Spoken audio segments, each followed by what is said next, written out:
예, 반갑습니다. 제가 오늘 목이 좀 잠겼어요. 지금 요즘 감기가 올라가지고. 예, 제가 계속 이게 인공지능이라든지 데이터 기반 뭐 이런 쪽에 강의를 무료로 듣다가 저도 봉사 좀 해주라고 해서 오늘 했는데 저는 그 분야의 문외이다 보니까 품앗이 차원에서 제가 좀 경험한 쪽은 중대재해처벌법 짝인데도 이제 이거 공부하기가 쉽지는 않습니다. 그래서 어떻게 하면은 이제 아마 이제 또 이번에 이제 금년에 1월 27일을 기점으로 5위 인상 모든 업종 불문하고 다 적용 대상이 되다 보니까 여기에 사업하고 계신 분들 또는 뭐 본인이 사업을 안 하더 사업하시더라도 인원수가 안 되더라 하더라도 뭐 용역을 맡기거나 뭐 이런 측면에서도 이제 적용될 수도 있고 그래서 또 그걸 떠나서도 어떤 최근에 어떤 핫 이슈로 뭐 언론에 보면은 중대재해처벌법, 중대재해처벌법 이러거든요. 그래서 상식 차원에서도 좀 알 필요가 있을 것 같고.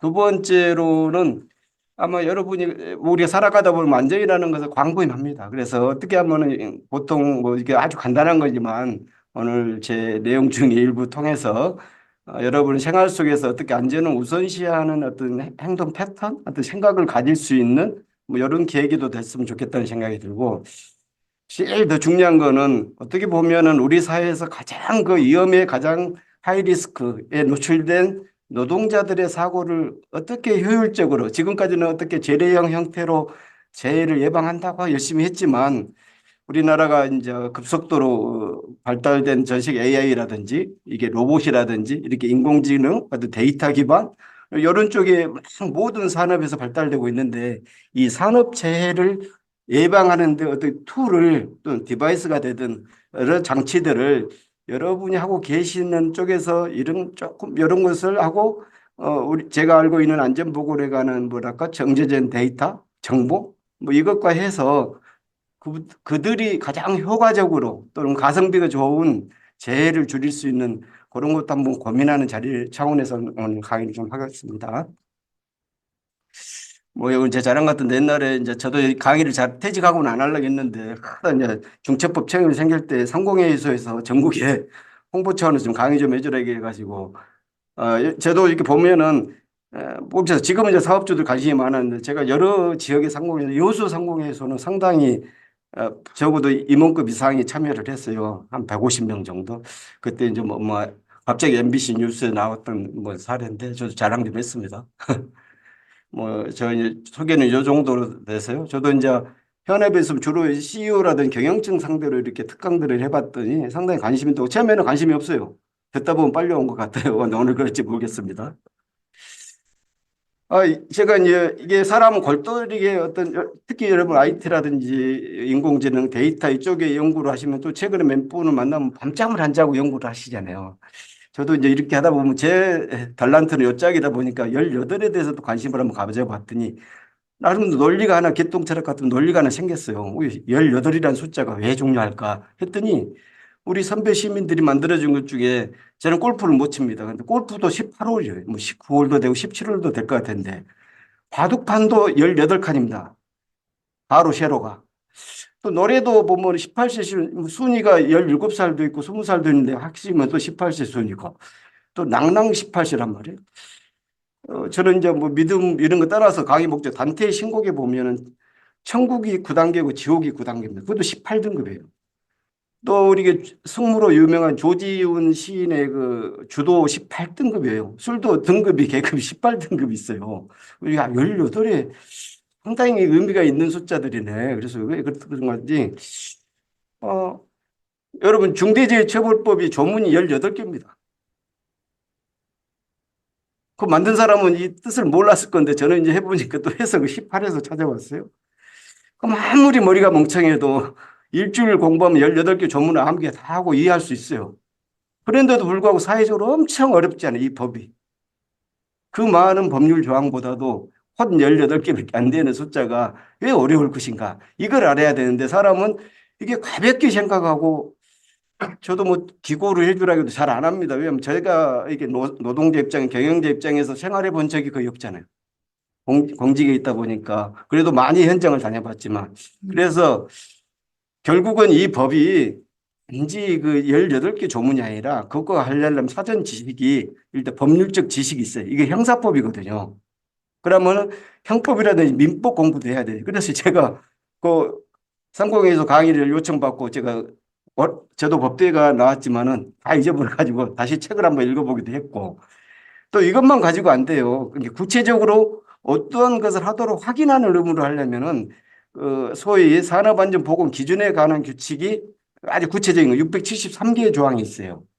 그 정도를 알아야만이 어느 정도 이 중첩법을 좀 이해한다 이렇게 된 거예요. 그래서 단순한 것이 아니다. 그래서 이제 우리가 2022년 그 1월 17일부터 시행이 돼서 50인 이상 사업장에 또 건설을 같은 경우는 공사금액 50억 이상 이렇게 해서 적용됐는데 설왕설래했죠. 이거 이혼이다. 아, 이혼적 요소도 많다. 아니면 경영적이 너무 과도하다. 아니 노동자가 더 강하게 해야 된다. 뭐 이렇게 있는데 결국은 이제 이혼에 관한 것은 이제 논란이 잠잠해졌어요. 끝났어요. 이제 헌법 소원에서 이미 이제 이게 이혼이 아니다 했고 그다음에 현재 법원의 1심 또는 3심까지 이제 판례가 생긴 거예요. 중첩법 1호 판결 사건에 보면은 이게 이제 나중에 또 설명하겠지만은 이게 노동자와 관련 산업재해로 사망사고나 이런 사고가 났을 때는 의유라는 어떤 법률들이 옛날에는 이제 제일 형법 268조의 업무상 과실처사상죄 두 번째가 산업안전보건법 그래서 더 이제 큰 세게 한 것이 중대재해처벌법이에요. 이 세 개가 이제 뭐 법률 용어로 상상적 경합이라든지 뭐 이렇게 되는데 어떻게 보면은 의유를 할 때 우리가 집에서도 가장 센 거 몽둥이 노트로 펼거 세몽둥이에서 세몽둥이가 더 세니까 그걸로 의유를 하죠. 근데 입증 책임이 상당히 어려운 거죠. 이제 과거 오래된 뭐 80년, 90년 때는 그 산업안전보건법이 있었어도 그걸로 의율한 경우는 거의 없어요. 그때는 업무상 과실처사상죄. 맞으면 고의성보다 과실을 입증하는 게 더 쉽잖아요. 그다음에 이제 산업안전보건법이 강화된 게 산업안전보건법으로 이제 의율하는 게 이제 언론에 많이 나오죠. 요즘 산업안전보건법으로 뭐 했다 이런 소리 안 나요. 중대재해처벌법으로 또 어떻게 됐다 이렇게 이제 나오는 거죠. 그래서 이 법에 이제 1호 사건이 생겼는데요. 1호 사건을 우리가 그렇죠. 어떤 사건이 터지면 이것은 1년 이상의 징역이라고 해서 아주 형량이 높다 이렇게 이제 해석을 하죠. 일반 시민들이 이렇게 특히 경영주 입장에서는 그걸 뭐냐면은 피고인을 변론한 높음이 어딘지 아세요? 네? 어디인가? 그래. 아, 사람들 다 그렇잖아요. 제가 다른 높음을 내가 폄하한 거 아닙니다. 대형 높음이 아니고 제가 소속된 법무법인 사람에서 막 뭘 자랑하는, 그러니까 자랑할 거야. 쉬운 말로 피해자를, 피고인을 최대한 변론할 수 있는 건 뭡니까? 집행유예죠. 그것도 하나의 전략이 필요한 거죠. 뭐 다른 여러 가지 이제 비하인드 스토리지만 그건 이야기는 좀 그 비밀적인 그러니까 그렇게 쉬운 말로 이렇게 대형 로펌을 뭐랑 한 게 아니라 우리가 상식적으로 어떻게 그러니까 저기 보면은 사람들이 중대재해처벌법은 처벌이라는 그 방점이 있다 보니까 어떻게 내가 형사상 피해를 취소할 것인가 이 관점이 있는 거예요. 사람들이 그 초점이. 그러니까 어떻게 하면 예방을 할 거라는 관점이 더 있어야 되는 게 핵심 그 콘텐츠의 어떤 의도인데 처벌을 어떻게 하면 내가 덜 받을 것인가 이렇게 착각에 빠져 있다 보니까 대형 로펌으로 어떻게 하면 형사 리스크나 민사 리스크를 최소화할 것인가 이런 식으로 우리 사회가 지금 흘러온 것 같아요. 제가 이 법이 시행되자마자 제가 이제 서울시 그 안전자문위원 위원으로 2년을 활동을 해서 처음에 갔을 때 이제 지방자치단체도 이 중대재해처벌법 적용 대상이다 보니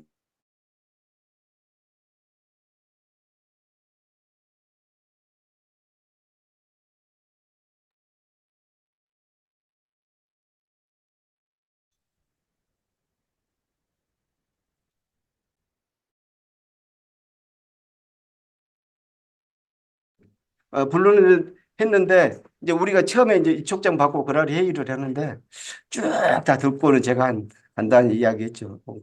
고생을 많이 하셨는데 이게 서울시 중대재해처벌 예방 대책을 마련한 내용이 한 상당히 텍스트가 커요. 그래서 하셨는데 처벌의 전제로 매뉴얼을 만든 것 같다. 네, 그런 이야기 있어요. 그래서 어떻게 하면 예방관리 체계를 구축할 것인가 초점을 맞춰야 된다. 라는 식으로 논지를 이야기했더니 이제 시장이 보고 역시 전문가가 다르다 해가지고 완전히 새로 뒤집어가지고 서울시 공무원들 엄청 고생하셨죠. 그래서 지금은 서울시가 제일 지자체 중에 그런 매뉴얼 잘 돼가고 전국의 지자체 아마 벤치마킹 모델로 된 것 같아요. 그리고 다음에 설명합시다. 또. 그래서 또 어떤 두 번째 사건 중에 하나는 이거는 징역을 1년을 처한다고 돼 있어요. 지금까지 여기 한 뭐 지금 14개 되겠지만 제가 통계로 보면 12개가 재판을 해부돼 가지고 이제 판결을 해서 1심에 끝나고 또 대법원까지 간 경우도 있고 지금 2심 중에 있고 그러는데 그중에 현재 속된 말로 자유를 박탈돼서 감옥에 가 있는 사람 한 명이에요. 한 명. 그게 나중에 또 설명하겠습니다. 요 비교를 해보면은 1호 사건과 2호 사건 차이가 뭐냐? 결국은 집행유예를 끌어낸다는 거는 적어도 그 사고 발생 이후에라도 두 번 다시 발생되지 않게 장치를 마련하는 게 중요한 건데 두 번째 사건은 그렇지 않았다는 거예요. 또 그런 소송 중에도 사고 났어요. 소송 중에서. 그러니까 그런 게 그러니까 쉬운 말로 우리가 뭐 하게 되면 딱 관점이 달라요. 우리가 이제 민주주의 국가라는 건 뭡니까? 법원의 판결이잖아요. 판사가 봤을 때 과연 이 핵심은 경영층의 안전 보건에 관한 의무를 했냐 안 했냐가 아주 관건이거든요. 이건 안 했다라고 누가 봐도 명확하냐 하자. 그렇기 때문에 도저히 이거는 법적 구속을 안 할 수 없다 해서 징역형을 때렸던 것이죠. 두 번째 사건은. 그래서 이제 첫 번째 사건은 가면 그거에 대해서 결국은 뭐입니까? 예방관리 시스템을 구축했다는 거잖아요. 그게 정상 참작이 돼가지고 집행유예 된 거잖아요. 그게 다른 거죠. 너 형량이 높다 이게 제가 노동자 편을 든다는 것보다도 이건 너무 형량이 높다라는 관점에서 지금 경영 특히 중소기업 힘들겠죠. 힘들고 제가 최근에 중소기업 중앙회를 갔는데 그 넓은 걸개 그런 가치를 유의해 주라고 이렇게 좀 뭐랄까 플랜카드가 붙여져 있길래 혼자 생각했는데 그 장발장의 그 있잖아요. 그 소설에 보면 빵 한 조각 그건 뭡니까? 이게 정상 참작의 사유도 되지 않아요. 배고 고픈 사람이기 때문에 어떻게 도둑질해서 안 되지만 5년이요, 5년. 아무리 소설이 그래도 탈옥까지 해서 19년을 감옥 생활을 했다라는 게 나와요. 그래서 진짜 우리가 노동자의 안전에 대해서는 새로운 관점에서 우리가 바꿔야 된다. 적어도 우리가 선진국이라는 그 평가하는 그 지표들이 여러 가지가 있잖아요. 그중에 이 산업재해가 있거든요. 우리가 OECD 국가 중 꼴등이 두 번째입니다. 사고 사망 만인율이. 이건 선진국이라 할 수 없는 거죠. 과거에 뭐 경제적 이런 거 수준에 비하면은. 그래서 우리가 이제 하다 보면은 제가 이제 강조한 것 중에 합리적 의사결정을 해야 됩니다. 우리가 오늘도 합리적 의사결정 했잖아요. 이 강의에 참여할 것인가 말 것인가. 나는 데이터 과학이라든지 AI 관련, 인공지능 관련 이 업무하고 관련 없는 정보는 취득하고 싶다, 안 싶다. 안 싶다는 사람은 참여 안 할 것이고 여기에 더 훨씬 더 내가 이 시간을 투자해서 뭐라도 새로운 정보라도 하나, 단어라도 알게 되면은 나에게 도움이 될 것이라고 판단해서 오는 것이 합리적 의사결정, 이 시간 활용에 대해서. 그래서 사람의 몸값을 이거 돈으로 환산한다는 불가능하잖아요. 이거 할 수도 없는 거고. 우주 하나밖에 없는 내 생명을 어떻게 그래도 내가 공부할 때 얼마로 이걸 화폐 가치로 하면 얼마일 것인가라고 생명 목숨값이라도 경영주가 됐든 노동자가 됐을 때 가면 위험을 보는 관점이 다를 것이다 차원에서 제가 혼자 나름대로 문헌을 찾아봤더니 우리나라 문헌 중에 효녀 심청이가 공양비 303에 자기 목숨을 바쳤더라고. 그럼 그때 당시 공양비 303이라는 거는 얼마 정도예요? 15살, 힘이 좋은 사람이 15살입니다. 그때 당시 상급 일꾼 머슴이 세갱이 10섬이 이게 쌀 10가마이잖아요. 그것도 연말에 받으잖아요. 연봉제가 옛날에부터 된 것 같아요. 그런데 지금은 그래서 현재 그러니까 300섬 정도 되면 연봉 3천만 원이면은 30년간 근무할 정도잖아요. 그러면은 한 9억 정도 된다는 거예요. 9억. 9억도 큰 돈인데 요즘 하도 집값이 올라가지고 뭐 9억 아무것도 아니다 생각했는데 그 제가 이제 맨날 이제 이런 쪽으로 하다 보니까 그런 책을 봤는데 제가 2010년에 경기 서부원장을 하면서 또 기관장 강의를 하는데 어디 제가 지금 자료는 없는데 미국의 어떤 의사가 사람을 자동차 부품처럼 하나씩 사서 완성품을 만들면 얼마가 돈이 들 것인가를 그 리스트를 만들어 놨더라고요. 그래서 제가 그거 보니까 아주 논리적으로 타당해서 그걸 써먹어요. 그래서 사람을 몸값을 얼마나 만들면 540억이 들어간다는 거예요. 거기 보면 있어. 머리카락 하나, 우리가 보통 사는 머리카락이 10만 개입니다. 하나 하이모 심는데 5천 원이니까 5억이죠? 임플란트 하나 하는데 320만 원, 요즘 88만 원짜리 있지만은 옛날에 부모님도 해드릴 때 300만 원 정도. 그것도 32개. 그다음 허리가 다치면 허리 등뼈 하나 하는데 병원에 가면 1,000만 원이죠? 간 이식 수술하는데 3억입니다. 중국에 가면. 이런 식으로 쭉 리스트하니까 540억입니다. 사람의 목숨을 540억도 보다 훨씬 더 크지만 그러면 제가 오늘 일터에 나갔는데 바닥에 기름이나 물기가 있는 상태에서 노동을 할 것이고 그게 이제 리스크죠. 위험을 제거할 것이냐 안 할 것이냐. 그럼 이 위험을 제거하는 비용이 예를 들어서 100만 원이라고 합시다. 그 시간 일을 안 하고 그 시간에 기름을 제거하는 전문가가 와가지고 하는 일을 용역을 줘가지고 했을 때 그 비용이 100만 원 들어요. 그럼 위험을 제거하는 비용을 100만 원인데 위험을 제거하지 않고 테이크하는데 그대로 내가 있을 때 어떤 노동자가 지나가다가 미끄러져 내진탕으로 사망할 경우에는 540억을 잃어버리잖아요. 그러니까 100만 원과 540억을 교환한다는 것은 합리적 의사결정이 아니잖아요. 바로 그런 관점. 이게 과연 내 목숨값이 얼마라고만 인식하고 오늘 노동에 입장을 한다고 하면 적어도 위험을 있을 때 그 위험을 내가 테이크할 것인가 말 것인가 의사결정이 되는 거죠. 강제구속령은 합리적 의사결정을 했죠. 내 한 목숨 540을 날렸어도 부하 직원 12명을 구했으니까 그건 합리적 의사결정이잖아요. 그런 경우는. 그래서 경영주의 안전경영 핵심 사항은 크게 세 가지입니다. 제일 제가 강조한 거예요. 사고 예방 시스템 구축하는 게 가장 중요합니다. 사고 예방 시스템. 이게 중처법의 핵심이 이거라니까요. 두 번째가 그래도 말이 하나 사고가 났을 때는 형사 민사의 리스크를 최소화시키는 거고 그다음에 기업 이미지 손실 방지 이 세 가지가 경영주의 안정의 핵심 사항입니다. 그래서 경영주 사고 예방 시스템 구축 전에 해야 될 게 뭐냐? 우선 뭐 알아야 면접을 하잖아요. 뭐 모르잖아요. 안전보건에 관한 그 방대한 정보를. 그리고 그게 슬러지가 없는 정제된 정보로 신속하고 정확하게 아는 이게 중요한 거예요. 이런 과정에 있어서의 요즘 화두가 되는 인공지능이라든지 데이터 과학이라든지 뭐 챗봇이라든지 이게 아주 중요할 것 같다는 생각이 들어요. 저는 오늘 뭐 해결책보다도 중간중간 그런 아이디어를 한번 해서 여러분이 한번 고민해 볼 수 있도록. 그래서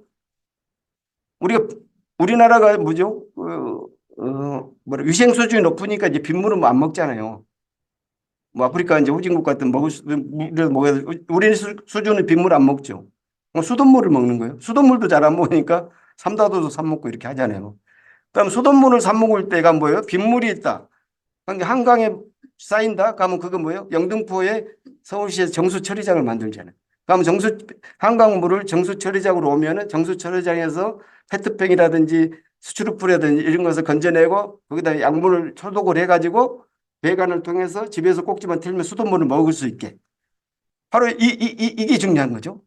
그래서 그럼 그런 정보를 습득을 해야 될 때 사고 집약도가 아주 높은 것을 습득을 해야 돼요. 사고 집약도가. 그럼 사고 집약도라는 용어로는 제가 지어낸 말 아니에요. 중국의 어느 공학자가 쓴 용어를 제가 2016년에 부산 본부장 하면서 책을 한번 읽어봤더니 거기에 한 3페이지 정도 구설에는 제가 그날 밤 새도록 읽어가지고 이렇게 축약을 해서 제가 이제 써먹는데 어떤 사람이 정보를 습득한 시간분에 정보를 생산하는 시간이 사고 집약도입니다. 그러니까 사고 집약도 값이 큰 것일수록 그러니까 제가 제공하는 사람 입장보다도 그것을 수혈받은 사람 입장에서는 아주 그게 좋다. 뭐냐면 적어도 제가 예를 들어서 어떤 사람이 강연을 한다면 강연을 준비하는 시간에 생산하는 시간이잖아요. 예를 들어서 10시간이 걸렸는데 여러분이 그 정보를 습득하는 시간이 딱 51시간 지나면 10이잖아요. 그러니까 내가 만드는 시간이 1시간인데 여러분이 습득하는 시간이 1시간 1이기 때문에 전자가 훨씬 더 사고 집약도가 높은 정보죠. 그래서 우리 인류 역사상 그런 정보가 어떤 것이나 제가 판단해 봤더니 제 나름대로 이건 종교적인 개념 없습니다. 성경. 예수 하나님의 말씀을 지금도 우리가 쉽게 이해할 수 있도록 평생 그 사람의 말씀을 그러니까 그 사람은 생사하는데 엄청난 시간이 걸렸잖아요. 불경도 마찬가지잖아요. 부처님의 말씀이 평생을 그분이 생산한 시간을 우리는 쉽게 습득할 수 있게 얼마나 쉽게 설명을 해놨는 노노 공자님의 말씀을 그 제자들이 기록, 기억력에 의해서 기록해가지고 하는 논어책이잖아요. 이것들은 전부 다 세 가지는 1페이지부터 읽을 필요가 없어요. 아무 페이지부터 읽어도 우리에게 도움이 되는 정보로 되어 있다. 그럼 일반적으로 말했을 때 사고 집약도가 높은 정보는 어떤 것이냐? 자기 분야 전문책에 일단은 레퍼런스가 많은 것. 참고 문헌이 많으면 그 저자가 생산하는 데 시간이 오래 걸렸겠죠. 당연히. 저 표만 많은 정치인들은 뭐 출판 기념회 하면 생산하는 시간이 짧죠. 사고 집약도 낮죠. 그 사람 표만 가입니다. 예를 드는 거예요. 그러나 그다음 그렇지 않으면은 레퍼런스가 없더라 하더라도 보통 서문에 보면 제가 이 분야에 30년 동안 27년 동안 뭐 이렇게 해서 경험을 써놓은 사람들 그 사고 집약도 높죠. 자기가 30년 동안 그 업적을 생산하는 것이기 때문에 여담으로 하면 제 안전보건 업무를 오늘 쉽게 설명한다는 것은 사고 집약도 높은 정보입니다. 우선 그 AI 기반 뭐 아이디어를 한번 제가 이거 옛날에 어디 한 자료 중에 제가 여기 갔다 왔는데 이거 몇 년 전에 내가 혼자 생각해 본 것이에요.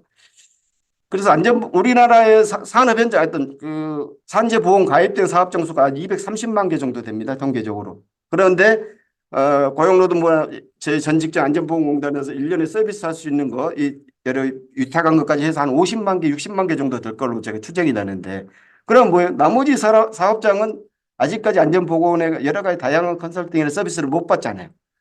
그런데 우리나라는 어떤 특정 국가, 우리가 IMF 돼가지고 DJ 정부 들어서 하고 우리나라는 박정희 대통령 고속도로 만들때 통신 인프라가 전국에 깔아져 있기 때문에 저 시골에 어디 섬에서도 노동을 해도 안전보건 정보를 습득할 수 있는 좋은 장치가 돼 있는데 현재 방법으로 발로 뛰어서 현장 출장 가서 하기는 엄청 오랜 시간이 걸리잖아요.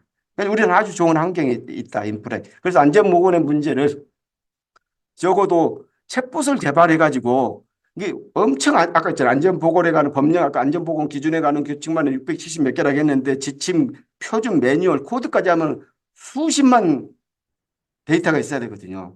그럼 그걸 다 가방에 들고 다니고 알 수가 없잖아요. 그러면 챗봇으로 만들게 되면은 실시간으로 아까 정제된 정보를 정확하게 빠른 시간에 이렇게 습득할 수 있지 않나 이렇게 생각이 됩니다. 또 이것도 또 한번 생각해 보는 것은 아까 있잖아요. 56만 개 정도, 아까 200만 개인데 그때 당시 지금 230만 개 돼요. 그래서 이 수요자 중심으로 만들게 되면은 상당히 그래가지고 진짜 이제 고급 그 안전보건에 관한 테크니컬한 전문가의 과학적인 지식이 필요한 것은 그때 꼭 필요한 것만 정해서 가게 되면은 효과적으로 하고 범용성 있고 일반적이고 루틴하고 그룹핑된 정보들은 이렇게 IT라든지 인공지능이라든지 데이터 과학을 하신 분들하고 이 도메인 날리지가 통합해서 이렇게 만들게 되면은 많은 사업장에 서비스가 되지 않을까 이렇게 생각이 됩니다. 마찬가지로 이게 우리나라 뭐 의료 관련해 가지고는 원격 의료가 실시가 되니까 엄청 증가됐잖아요. 쉬운 말로 A라는 우리가 화재 팔 전문가가 대한민국에 많지 않아요. 예를 들어서 10명밖에 안 된다고 하면 전국에 다 배치할 수가 없잖아요. 그러면 그 사람이 전국의 현장에서 다 이렇게 사진을 찍어주면은 제가 한번 지금 최근에 챗봇을 뭐죠? 챗GPT를 한번 해봤어요. 100% 맞는 것은 아니지만은 페이크가 있지만은 그걸 가지고 어떤 제가 학교에 보면은 보일러실에 있는 사진을 찍어가지고 그거 물어봤어요. 요 사진을 보고 위험 요소를 찾아내고 그걸 예방하는 대책을 설명해 주시기 하니까 저는 이제 안전보건을 했기 때문에 70%는 맞아요. 그럼 그걸 갖다고 이제 더 정제되고 90% 적어도 100%의 수렴하는 최근에 이제 그런 쪽에 뉴스를 보면 엊그저께 뭐죠? 로봇이 있어가지고 여러 종류 있는데 사람이 지금 먹을 과일을 주라니까 사과 하나 있고 다른 거 다 있는 사과를 딱 집어주댔기 정확한 정보를 원하는 것을 그때 위험 요소에 대한 대책을 주면은 100% 사고를 예방할 수 있지 않을까라는 것까지 지금 도달했지 않는 과학 기술이 지금 이게 그런 쪽에 이런 것들을 그래서 이제 중첩법을 다시 한번 또 공부를 해보죠. 기업 리스크를 최소화한다는 것은 우선 형사상 리스크를 봅시다. 그래서 제일 먼저 무서우니까 아까 이제 중첩법과 산업안전법 두 법이 규율할 시에는 그 법정형이 높은 중첩법으로 처벌할 가능성이 높다. 그래서 중첩법이 상당히 관심도가 높게 지금 현재 지금 우리가 살아있는 입장에서 많은 관심을 갖고 있고 그다음에 또 업무상 과실치사상태 아까 있잖아요. 그렇게 중첩법, 산업안전법, 업무상 과실치사상태 이렇게 했을 때는 중첩법으로 의율할 확률이 가장 높다. 더 중요한 거는 이거 있죠. 이 중첩법의 핵심은 또 뭐냐면 두 가지죠. 인신의 자유를 박탈하는 징역형으로 할 것이 하는 것과 경제적으로 말하자면 데미지를 입히는 거죠. 그러니까 자본주의 국가는 가장 미국은 소송이 발달된 국가면서 영미법은 그다음에 미국은 가장 경제적으로 제재를 세게 떼는 나라거든요. 그렇기 때문에 안전을 안 할 수가 없는 게 만들었어요. 미국에는 오샤라고 있는데 오샤 액트가 있고 그리고 보면은 우리도 이제 이번에 중첩법에 손해액이 5배를 넘지 않는 범위의 배상 책임을 한게 있어요. 그러다 보니까 이제는 뭐요? 민사상 손해에 대해서 이제 이 가이드라인이 있기 때문에 이제는 뭐요? 노동자의 권리의식도 높아졌을 뿐 절대 사고 나서 안 되지만 이제는 엄청난 기업이 경제적으로 이제 물어내야 되는 이런 입장이 돼 있는 거예요. 그다음 민사상 리스크가 아까 거기에 보면 고의 중대한 과실 쭉 이런 게 나옵니다. 이거는 이제 그 팩트에 관한 내용들이니까 보시고요. 안전 경영이 기업에 미치는 사례가 뭐 여러 가지 있어요. 그중에 제가 몇 가지 하면은 적어도 듀폭이라든지 우리나라 화학 공장도 마찬가지. 요즘 이제 오래돼 가지고 사고 나지만 원자력 이런 건 거의 퍼펙트합니다. 솔직히 거의. 그러나 이게 이제 만에 하나 났을 때는 대형 사고 때문에 우리가 고위험으로 리스크 관리 차원에서 엄청난 에너지를 쏟아서 안전 관리를 하는 거죠. 그러니까 화학 공장에서 공장장이 할 일은 딱 두 가지입니다. 노사 분규하고 안전에 관한 문제거든요. 제가 1900 1997년에 제가 여수에 그러니까 우리가 산단이 보면 여수 산단, 울산하고 그다음에 대산 요 산단 3대 지역이 화학 공장으로 큰 사업장이에요. 지금은 이제 노사분규 이렇게 여러 가지 안정적으로 됐지만 그때 당시는 엄청난 공장장이 머리 아플 게 노사분규하고 안전에 관한 문제인데 이 안전보고에 관한 문의할 때 저희 안전보건공단에 엄청난 경험하신 분들이 기술 전문가들이 있어가지고 도와주니까 엄청 우리를 아주 고맙게 생각하고 그랬던 이제 추억이 생기는데 그만큼 잘 돼 있어요, 솔직히. 근데 우리나라 이제 그래서 결국은 사고로 얼마나 기업이 망할 정도 되냐. 2000년 물류화재 사고 나가지고 그때 얼마니까 한 180억의 손실이 요거는 직접 손실이잖아요. 간접병 하면 고박이 4배를 해야 됩니다. 하이니 법칙에 하면. 부산에 제 관내 있을 때인데 황화소로 누출 사고로 여러 명 돌아가서 자기 아들도 돌아가셨고 그래서 안타까운데 결국은 문을 닫았어요, 기업이. 기업 경영을 못하게 다르죠. 또 대전에 보면은 당진에 보면 H제철 이거는 그때 당시에는 엄청난 그 사회적으로 문제가 있었어요. 저는 구조적으로 제가 또 대전 본부장일 때인데 그거 한 달간 제가 갈 때마다 제가 하게 되면은 그거는 구조적으로 바꾸지 않으면 안 되게 돼 있어요. 결국은 비용의 문제. 왜냐하면 한보철강을 인수해서 현대제철이 됐고 목표는 포항제철을 하고 버금가는 것을 만들겠다라는 것이 거기에 목표입니다. 그러다 보니까 뭡니까? 한보제철은 조금 해고 계속 확장성 하다 보니까는 전체적인 구조가 안전 활동을 할 수 없게 돼 있어요. 또 안타까운 것은 여기에서 용광로에서 안타깝죠. 사고 났다 가서 보면은 흔적 자체도 없어요. 다 돌아야 돼요. 완전히 돼버리니까 안타까워 엄청 이런 사고죠. 그래서 창립 60주년이면 대단한데도 창피하니까 기업 이미지 손실이죠. 하나에. 그다음에 구미에서 그 휴브 글로벌 보라수소 누출 사고 이걸로 인해서 뭡니까? 대한민국의 환경부가 엄청난 파워가 그 다른 뜻이 아닙니다. 규제가 심하잖아요. 안전보다도. 그러면서 결국은 전 대한민국의 화학물질 규제가 엄청 강화됐잖아요. 결국은 기업 경영에 이런 활동을 하지 않으면 계속 결국은 여러 가지 장치로 데미지를 경제적이라든지 기업 이미지라든지 규제로라든지 결국 그렇게 온다는 거죠. 그래서 결국 완전히 중요한 이 미국에서는 말할 것도 없어요. 이 알코라는 알루미늄 그 생산업체인데 폴 오렐이라는 경영위에서 87년에 교체를 했어요. 기업이 아주 안 돼가지고 경영을 하면 경영주 뭐 주주들에게 어떤 시그널을 줘야 돼요. 나스닥에다 어떤 시그널을 줘야 되겠습니까? 나는 기업 경영을 어떻게 하면 흑자를 만들고 이걸 해야 되는데 미국이 그라인더 사고 제율이 엄청 전 세계적으로 낮은 3대 세 번째 정도 되는데도 미국 평균보다 20분의 1을 더 줄이겠다. 이걸 선언한 거 이 사람. 그러니까 깜짝 놀랐죠. 주주들이.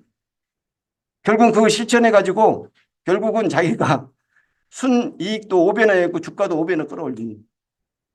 적어도 저는 제 개인적인 관점으로는 우리나라 안전보건에 관한 사고 나는 시그널이 저는 우리나라 뭐죠? 증권 뭐랍니까? 우리 뭐 코스닥이 말 뭐라 죠 우리 일반 주식을 코스피도 시그널 줘야 된다고 봐요. 다른 거막 그 시그널 주면 주가가 오르고 내려가잖아요. 이 회사 사고 났다 하면 이 주주들이 별로 주가 떨어지고 사고 안 났다고 하면 주가가 올라가고 이렇게 해야 되는 정도 돼야 그런 문화가 돼야 되는데 그런 것도 어떻게 보면은 이 인공지능이라든지 이런 걸로 여러 가지 정보를 모아가지고 그런 시그널을 주는 것도 하나의 프로그램 만들어가지고 하면은 계속 그런 건 사회 정풍 운동을 하고 안전 문화로 하게 되면은 상당히 그 효과도 있을 것이다. 그런 데이터를 분석을 해가지고. 이제 결국은 중대재해처벌법은 따라다니는 것은 산업안전보건법이에요. 이게 중대재해처벌법은 산업안전보건 차이점을 쉽게 설명을 하면 중대재해처벌은 형사법이라는 것이죠. 그러니까 산업안전보건법은 행정법입니다. 그런데 중대재해처벌법은 결과가 발생을 해야 돼요. 산업안전보건법은 결과가 무관합니다. 예를 들어서 여러분 도로교통법 올 빨간불에도 갖다 해가지고 폴리스 없으면 그냥 안 내잖아요. 그런데 폴리스 있으면 뭐예요? 사고 안 났어도 결과 무관하게 딱지 띄잖아요. 속된 말로. 이게 결국은 중대재해처벌법은 경영 핵심부의 안전보건 확보 의무를 책정한 거예요. 최고 의사결정권자에게. 인사권과 돈을 가지고 의사결정권자에게 안전보건 확보 의무를 주는 게 중대재해처벌법 핵심이고 산업안전보건법을 그걸 가지고 라인에 있는 공장장이라든지 관리감독자라든지 현장 소장들에게 어떻게 하면 구체적으로 안전보건 조치를 확행하라고 하는 구체적인 의무사항을 정한 게 산업안전보건법입니다. 그다음에 그럼에도 불구하고 담당자는 아까 빠져나가서 아까 세 가지 정치했으니까 형법상 업무상 과실치사상죄. 그래서 이게 중처법이 있는데 왜 담당자는 또 업무상 과실치사상죄 입건을 했지? 그게 아니다. 이게 이 세 가지가 다 촘촘히 이 사고가 나게 된 그런 장치가 되어 있는 겁니다. 제가 중처법을 보니까는 상당히 졸속기법이다. 그때 연말에 여야가 이거 합의해서 한 거죠. 합의했는데 잠을 안 자고 했는가 그 아저씨들이 졸속기법을 해서 그러면 원칙 여기 뭐 안전보건 조치 의무를 위반하여 이렇게 돼 있어요. 뭐요? 아까 중대재해처벌법은 뭐요? 경영주가 구체적으로 사다리 작업을 뭘 할 것인가 가서 이렇게 펜스 설치하고 이렇게 하겠어요? 그거는 관리감독자는 현장 소장이 할 일인데 이게 안전보건 확보 의무라고 해야 되는데 이 조치라는 이 단어를 봐도 나는 이 법은 졸속법이다라고 나는 인정을 해요. 이것만 봐도. 그러니까 확보 의무입니다. 뜻은. 그러면 중대재해처벌법에서 중대재해하고 산업안전보건법의 중대재해는 개념이 약간 달라요. 이게 어떻게 보면은 산업안전보건법의 중대재해보다도 중대재해법의 중대재해가 훨씬 더 범용성이 넓게 돼 있다는 거. 이게 좀 문제가 있긴 했는데 일단은 제일 중요한 거는 사망자가 1명 이상 나는 경우 아마 여기 계신 분들은 1에 해당되는 경우 많을 거예요. 2는 뭐 유해물질이나 이런 급성중도 이런 거 써야 되지만은 2번 같은 경우도 동일한 사고 부상 뭐 1번 정도 아니면 이제 나중에 뭐 용역이라든지 도급을 줬을 경우 뭐 이런 경우가 이제 이게 IT 업종에 해당되겠죠. 우선 봅시다. 그럼 산업재해는 뭐냐면은 이 전제가 산업안전보건법의 산업재해 중에서 이 중대재해가 난 거예요. 그러면서 산업안전보건법도 2020년에 여러분 아시다시피 젊은 청년 김용균법이라고 닉네임 바꿔 이런 식으로 이제 언론에 보도됐잖아요. 솔직히 안타까운 거는 산업안전보건법이 엄청 세게 많이 발달됐어요. 또 양형 기준도 높아졌어요. 그럼에도 불구하고 참 우리나라 안타까운 것은 계속 형량만 높아졌는데 2020년 우리나라 최초로 산업안전보건법 전면 개정이 2번 했거든요. 81년 제정을 했고 90년 전면 개정을 했는데 제가 이제 실무 작업을 했어요. 그 다음에 2020년에 했거든요. 그래서 그 법이 작동이 됐더라면 중처법은 없었을 것이다. 나는 그렇게 솔직히 혼자 예측을 해봅니다. 그런데 2020년에 그 법을 그 형량이 높습니다. 7년 이하의 징역이에요. 그렇게 맘만 먹으면 판사가 7년도 뗄 수 있다는 뜻이에요. 그러니까 보통 그동안에 뭐 1개월, 3개월 이렇게 하니까 너무 솜방망이다라고 이렇게 이제 우리가 주변에서 언론에서 이렇게 하다 보니까 그런데 양형 기준도 높아졌어요. 어느 정도 되면은 대법원의 양형 기준을 그때 당시 2021년인가를 만들어 가지고 상당히 높여요. 어느 이상 요런 조건이면 판사가 이 정도 수준으로 해라라는 양형 기준을 정했단 말이에요. 그때 당시에. 그랬는데 2020년에 이 강력한 법이 만들어졌는 산업안전보험 전면 개정됐는데 정의 호랑이가 돼버렸다. 왜? 한 번도 경험하지 못한 코로나가 돼가지고 이걸 지도할 수가 없게 됐잖아요. 그럼에도 불구하고 사고가 났어요. 그러니까 뭐요? 이 정치적인 것과 노동계와 여러 가지 시민단체 어울려져 가지고 중대재해처벌법이 된 거죠. 그래서 된 거예요. 이 법이 역사적으로. 중초법은 오래전부터 연구를 했어요. 그런 단체들이. 경영주는 관심이 없었어요. 그 히스토리 보면. 그래서 이제 우리가 이렇게 와 있는 상태거든요. 그래서 여기 그때 당시 이제 근로자라는 개념에서 노무를 제공하는 사람이니까 그 종사자 범위가 상당히 더 넓어진 거죠. 중대재해처벌법에 이제 우리가 이제 5인 이상이라 할 때 그 적용 대상 기준과 보호 대상 기준이 다릅니다. 적용 대상 기준이 상시 근로자 쓰고 보호 대상은 종사자입니다. 쉬운 말로 아까 두평 같은 데는 있죠. 어디 됐든 간에 내 사이트 안에 내 공장 안에 들어오면은 나갈 때까지 안전을 책임진다. 그게 거기 미션이에요. 상당히 보수적이죠. 넓게 해석을 해서 보호 대상을 책정하라는 거예요. 우리는 어떻게 하면 내가 해당되는 조금만 할 거, 최소한만 지킬 것인가, 이렇게 하는데 그게 아니라 삼성중공업도 제가 부산본부장 할 때 거제 가봐서 그때 거기 처음에 딱 가니까 글이 써져 있어요. 그 구호 올 때 짜장면 배달하는 사람이 왔다. 아니면은 오늘 뭐죠, 세탁물 뭐 수거하러 왔다. 그 사람이 사고 나면은 언론에 뭐라고 나옵니까? 홍길동 짜장면 배달자 사망사고 이 뉴스 안 나옵니다. 삼성중공업에서 홍길동이 짜장면 배달하다 사망했다. 이렇게 돼요. 그러니까 뭐 그 삼성중공업이라는 단어가 나오는 순간 기업 이민이 실추돼.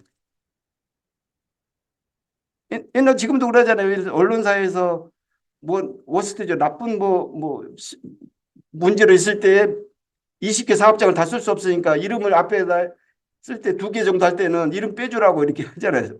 각 언론사. 마찬가지예요. 이게 그러니까 이 보호 대상이 상당히 이제 광범위한 거죠. 그 차이, 적용 대상과 보호 대상은 상시 근로자 수 종사자. 요거 개념만 이해하시면 되고. 그다음에 여기에 보면 이제는 논란이 없어졌잖아요.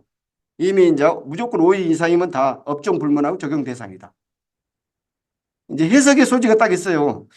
그러니까 5억 이상, 이게 저번에 50억 이상 해놓고 이제 그 다음에는 이제 건설공사 50억 미만이니까 1억까지도 해당돼. 요거 이제 논란이 됐어요. 요 유추 전에 해석을 한다 하면은 이 친구들도 이거 하면서 연구도 안 한 것 같아요. 아니, 사람은 1억으로 계산했나 봐요. 50명, 일반 업종은 50명 이상, 건설업은 50억으로 하니까. 지금 같으면은 예담이면 뭐한 10원을 가지고 일을 하더라도 다 보호를 해야 되지만은 건설업에서는 불만이 있을 것 같은데 건설업은 조용한 것 같은데 이해가 안 가요. 왜 지금은 공사비 자재비가 30% 올랐잖아요. 그럼 회진간에 조그만 공사도 다 해당되는 거죠, 이제 적용 중첩법이. 소상공인은 말할 것도 없고 요 건설회사도 건축회사죠, 건축 조그만 건축회사까지 일단 어디 됐든 간에 5명 이상은 다 적용된다, 업종 불문하고. 뭐 요거 이해하시고요. 그다음에 아까 이제 근로자 산정 기술 이런 것도 쭉 여러 주변에 우리가 보면 안전보건공단의 노동부라든지 뭐 모든 어떤 정보 채널 보면 자세히 나온 내용들이니까 참고만 하시고요. 결국은 종사자로서 안전보건 확보 대상이라는 것이 아주 중요하죠. 이게 도급인과 수급인, 이게 원청과 하청이라는 용어를 쓰면 안 돼요. 그 일본 잔재 표현입니다. 법률 용어는 도급인, 수급인, 하수급인 이렇게 돼 있어요. 아이도 근데 원청, 하청 이렇게 빨리 쓰고 있는 거예요. 근데 법률 용어는 도급인, 수급인입니다. 이게 도급인은 무조건 무한 책임을 진다라는 관점을 가져야 돼요. 그러니까 수급인 사업, 나중에 또 수급인 사업장이 안전보건 능력이 있는 사업장이 내 오다를 따야만이 내가 집에서 편히 발 뻗고 자겠잖아요. 안전보건에 관한 아무 능력이 없는 사업장을 수급이 일을 맡겼으면 어떻게 되겠어요? 불안하잖아요. 그런 평가도 나중에 이제 하게 되죠. 특수형태 종사자 뭐 이런 거 쭉 보시면 돼요. 그러니까 최초의 도급인에게 있다. 무조건 최초의 도급인이 있다. 나중에 이제 발주자 도급인 차이가 뭐 있는데 그건 좀 너무 법률 좀 복잡하니 그것까지 뭐 안 해도 돼요. 일단은 최초의 도급인에게 책임이 있다는 거예요. 안전보건 확보 보면은. 그다음에 이제 여기에 보면 사업주 경영 책임자. 이 경영 책임자, 야, 나 진짜 머리 아파 죽겠어. 그러니까 요즘은 이제 옛날에 CEO를 갖다가 이제 뭐죠, CFO라고 파이낸셜 재정 뭐 이게 뭐 금융 분야에 보니까 그 전문가를 해가 CFO를 선임하는 게 한때 유행했잖아요. 그다음에 뭡니까? 요즘은 이제 IT CTO. 테크니컬 기술 분야의 총괄 뭐 대표다 하고 CTO란 말 쓰는데 요즘은 CSO라는 세이프티 이를 또 책임져 해가지고 내놓고는 자기 책임 안 지려고 중첩법의 취지는 그게 아니다. 둘이 다 책임진다 이렇게 돼 있어. 또는이라는 표현을 그렇게 해석을 하고 있기 때문에 이거는 변명이 없는 거야. 농담으로 이제 이게 되면 바지 사장이 많을 것이다지만 천만의 말씀 바지 사장이라 하더라도 내부적 조사해가지고 의사결정권 있으면 그 사람 책임자가 되는 거야. 그건 별개다. 등기서 안 한다 해서 책임지지 않는 것이 아니다.